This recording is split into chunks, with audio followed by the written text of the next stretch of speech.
conscious mind, often perceived as the captain of our ship, thrives on creativity and present moment awareness. Yet paradoxically, it's only active about 5% of the time. It's the force that dreams, wishes, and aspires.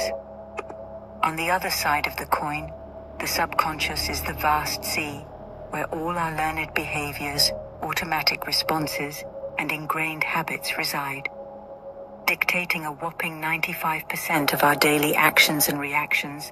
It operates silently, making decisions based on stored programs. You hear that? 5% of your reality is dictated by your conscious mind. That's why when you shift your reality and you're in that 0 point field or that frame where it doesn't seem like things are all the way moving, but it's already been shifted, you've already consciously put into motion what you want, your conscious mind can get all kinds of fears or doubts. That's when the doubts start creeping in very strong, when you're actually right on the precipice or the brink of your shift, because it's a quick shift that happens when you actually make that jump and that leap. And that's why it's just so important to just feed your mind high vibrational energies and thought forms, because all you're doing is feeding your subconscious. So you're planting seeds essentially, and every seed you plant will sprout. So when we plant seeds of love, of positive energy, of expansion, of taking in content like this, you're planting seeds that will mature and that will grow into fruits that bear expansion, that bear everything: abundance, success, genuine success, spiritual growth. These are the things that your soul is really after and really looking for. So just understand that it's not about you going out there and actively trying to do physically. The work is done internally. You just start looking at everything like, how am I feeding my subconscious? Because whatever is whatever I'm uploading and programming into that, I can sit back from a conscious standpoint, and in due time, that program is going to be ran. That's what she's saying, is that 95% of our reality is just being ran off of stored programs that are based and predicated on our past experiences. So that's why I'm such a huge proponent of these plant medicines, because they can rewrite that script quick, and they know exactly what to do to get in there and to reprogram your mind. I'll tell you, I was deep in the ayahuasca journey, and I went so deep into my mind, and I just planted all these seeds, deep seeds and quick sprouting seeds of abundance, of joy, of prosperity, of love. You know what I'm saying? I put those deep into the subconscious mind, and basically went in there, and basically the spirit, the mother spirit of Aya, divine, basically looked like, if you're tilling your soil and you're just getting all the weeds out of the land, removing all of the junk. And then that comes with the purge, that comes with the cleanse, that comes with all these other things that are manifested in physical form. But from just a bare standpoint of what I was experiencing, I felt and I knew that there was so much being shaken up beneath the surface. The conscious mind can only see that 5%. So when you start going deep and start digging in, it's like your conscious mind, your conscious mind don't need to know what's going on. All it needs to know is that you've put the right things in, and you're going to get great things out. The conscious mind, it's time for the conscious mind to take the back seat, to sit back and trust. That's set. The subconscious being Osiris, the ruler and the guide of the ship. You know what I'm saying? The ego is not supposed to be trying to guide everything. But living in Western civilization, we were taught, we were conditioned to be in an egoic state of mind, to not even understand these principles, to be trying to go and chase after this and do this and physically try, and that's why people get burnt out, because no matter how much you do on the physical front, if you haven't programmed that subconscious mind, nothing is going to work out correctly. So I'm proud of you for getting into this type of content, this kind of information, and really going deeper within. It's all within. Many of which we're unaware. These programs aren't inherently nefarious. They've been cultivated through our experiences, especially during our formative years, intended.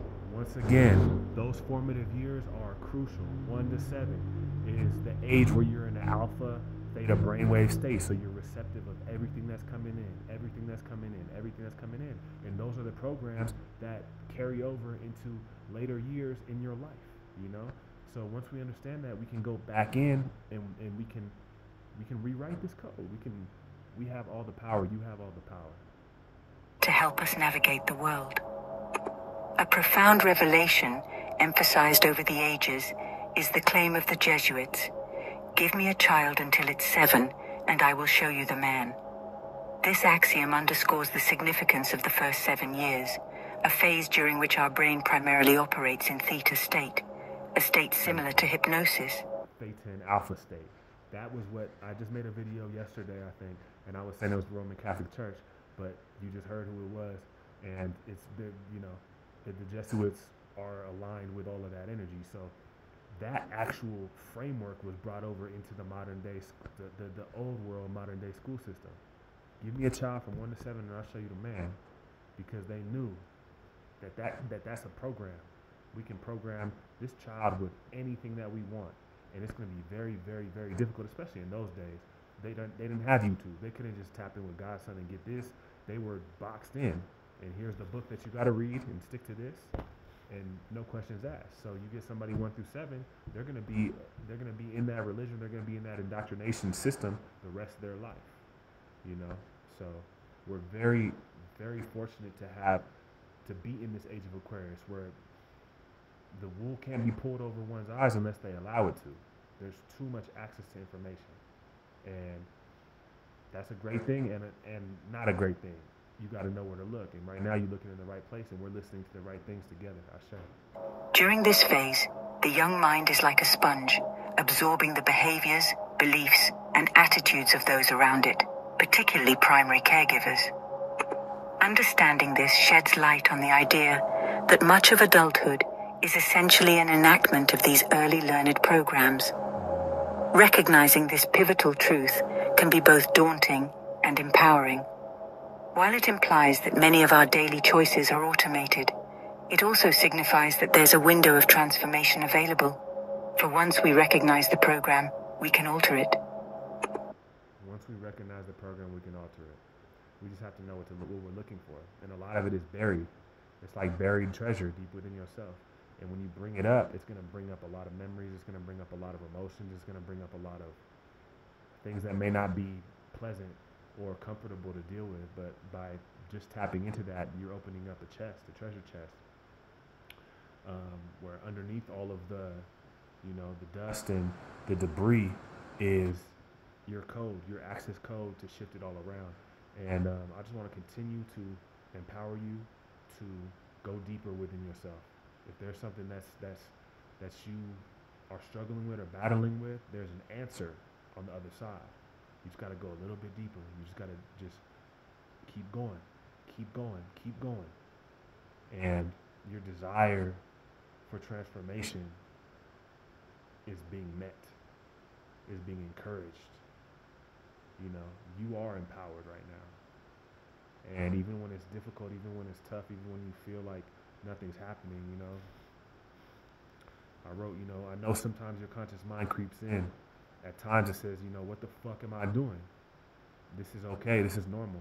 You're transitioning, as hard as it is at times to feel. You have completed major cycles in a very rapid time frame, and all the fruits of this work are manifesting just as quickly. You're about to be thrust into absolute God mode, which is creator mode, which is where you're literally one with the Most High. Nothing that happened to you in your life was in vain.